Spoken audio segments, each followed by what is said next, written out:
Okay, today I'm going to chat about mentorship in the classroom, looking at approaches to support further development of students and their specific needs. Have you ever thought about how we use mentorship or coaching in the classroom? Looking back in your experiences, do you think we use it well? In today's chat, I'm going to focus primarily on the use of mentorship and coaching, especially as it relates to self efficacy as well as executive functioning.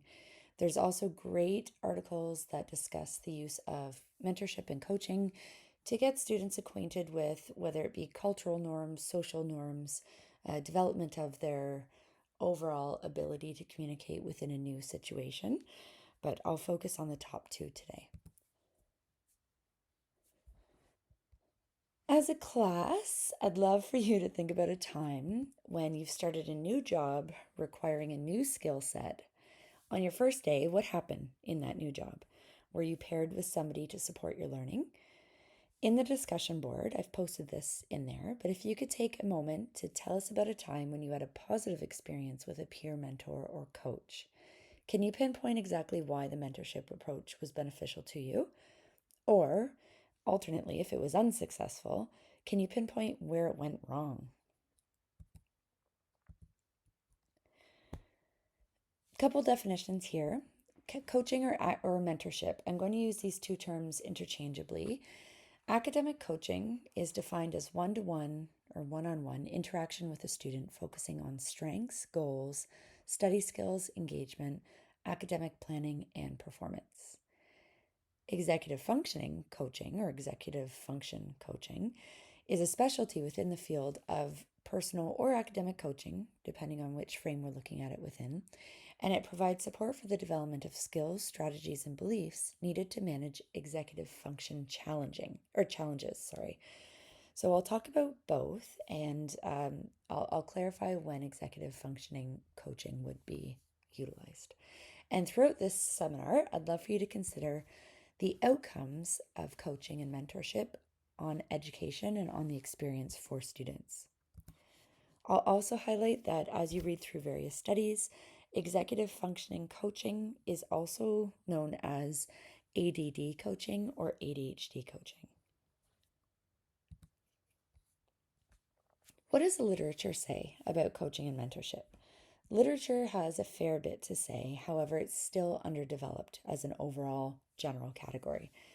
So, a couple things I've pulled: occupational therapist led coaching for post secondary education students with disabilities supports personal growth and emotional support. ADHD coaching supported post secondary ed students to shift their negative mindset about themselves and become more confident and self regulated. Job coaching for post secondary students with disabilities can empower students towards independent and inclusive employment settings. Executive functioning coaching for students with ADHD and learning disabilities can support successful transitions from from secondary to post-secondary ed, which results in greater levels of learning, satisfaction, retention, and persistence in completion. And of course, there's more. Development of self-determination and goal attainment, management of executive functioning challenges, and promotion of academic self efficacy has led to confidence about future success in students. Job mentorship provides students with disabilities a safe opportunity to test out jobs and consider or take time to consider how their disability would work within a specific career choice. Peer mentoring to support social and communicative challenges in post secondary education, and coaching and individual mentorship in post secondary ed supports self assessment, reflection, self authorship, and empowerment to the student. So, all of these are examples of how mentorship and coaching has been used to support students. And I believe the majority, if not all of these, are focused on post secondary education or the transition toward post secondary education, where that bolstering of students' abilities and students' skills is extremely important as they start going into a new environment with new challenges. So, thinking back, did you consider some of the outcomes of of coaching and mentorship on the students that you've had in the past? What could potential outcomes be? And what are the outcomes for education overall? Let's talk about it. Overall, mentorship programs tend to support the development of self-efficacy in the students.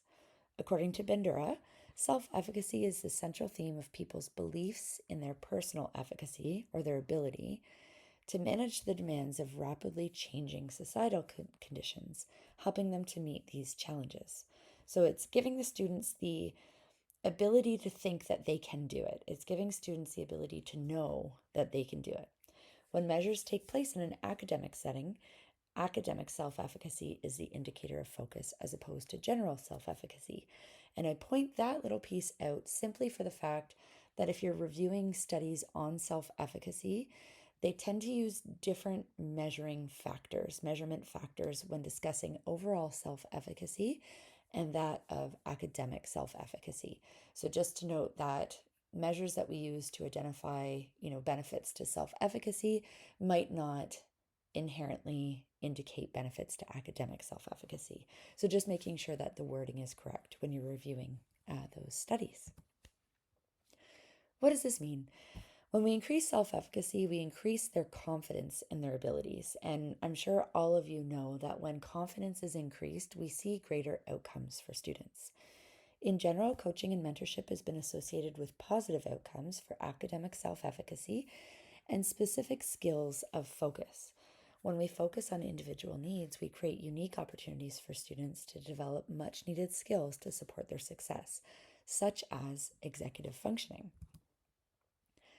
And what I've read is that there's a lot of potential, especially when it comes to using executive functioning focused mentorship and coaching. Students with ADHD and some learning disabilities tend to have a negative perception of the impact their disability has on their academic ability. So I've definitely experienced this, whether it's with myself or with my children, where because of a disability, you automatically assume, I can't do that. Yeah, I have this disability is totally going to impact me. It's going to be awful. And it's kind of that worst case scenario thinking. However, there are benefits to coaching that build their academic self-efficacy and meets the unique needs of the student while accounting for their difficulties. Executive functioning, social communication, emotional regulation, all of these pieces can be enhanced and supported through coaching and mentorship. And one could posit that students would have greater outcomes of academic success once they gain a thorough understanding of how to work best with their abilities and in spite of their challenges. So coaching and mentorship certainly has played a role in this student group specifically to ensure that they're able to see the potential that they have.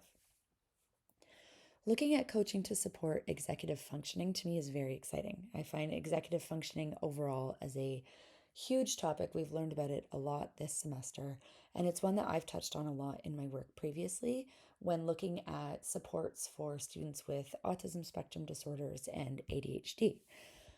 Certain conditions are inherently associated with lower levels of executive functioning. As I mentioned, as autism spectrum disorders, ADHD, and certain learning disabilities may experience challenges with organization, time management, and regulation overall overall to do with that executive functioning piece. The literature identifies positive outcomes when executive functioning coaching is implemented for students who have this type of dysfunction, particularly in post-secondary ed and through transitionary times. So looking at those transitions between secondary and post-secondary education. And I would love to see if it could be implemented between elementary and secondary ed. The outcomes of these pilot programs have provided really positive results for the participants. And of course, that gets me thinking, where could we go with this? Where could this go further? Definitely, in reading about executive functioning coaching and in general in coaching and mentorship to support self-efficacy, we need more studies. So further work needs to be done to establish key elements of coaching programs to focus specifically on executive functionings for students in post-secondary, let alone students in secondary and elementary school.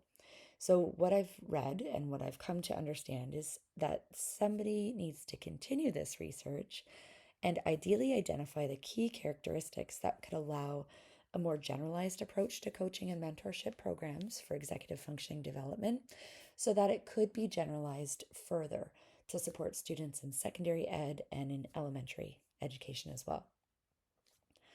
Going further with that, I do wonder how the current models for executive functioning coaching and mentorship could be applied to secondary education and elementary school, especially when we look at those transitionary periods. So I'm heavily involved in the college system, and I see a lot of students coming to us at that level who are struggling, quite frankly.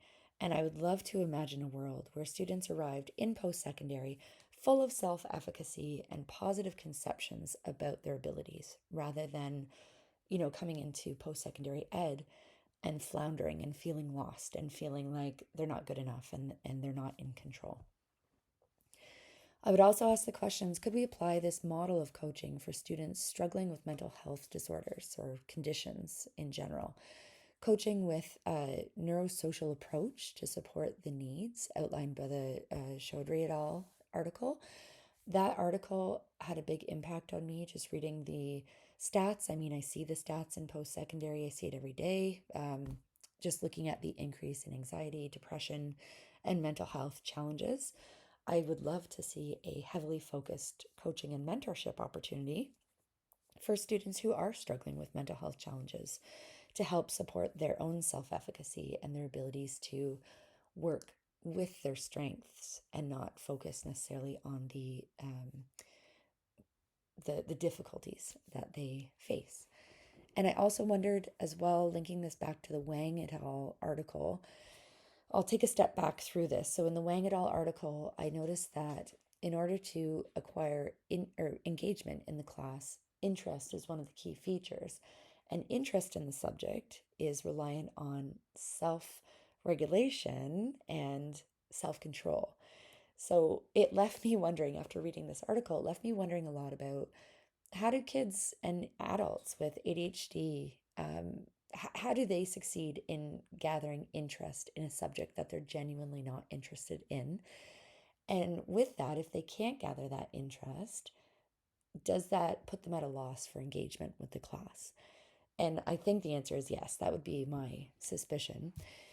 And with that, it was a little bit defeating reading. Like I was thinking, okay, maybe there's ways that you could just foster interest, which they explained in the article, but the article inevitably says that emotional regulation, self-control, especially self-control, is required. So I wondered if there could be an opportunity for coaching and mentorship to support that level of self-control, to support the students garnering interest in a topic and inevitably engaging further in the subject material. So those are my thoughts for moving forward. I would love for everybody to reflect back. I've popped some notes in the discussion board for you to reflect on. But if you could reflect to the times that you've been at the receiving end of coaching and mentorship, if you could fill out this link, so this link will bring you just to a little activity where you're going to throw 3 words into the blanks. And the 3 words ideally should describe your experience as being in a mentorship coaching relationship. I think it's important to remember that not all mentorship experiences are great. And the more we know about them, the more opportunity we have to impact future experiences. That's it. That's all. Thank you so much for your time today.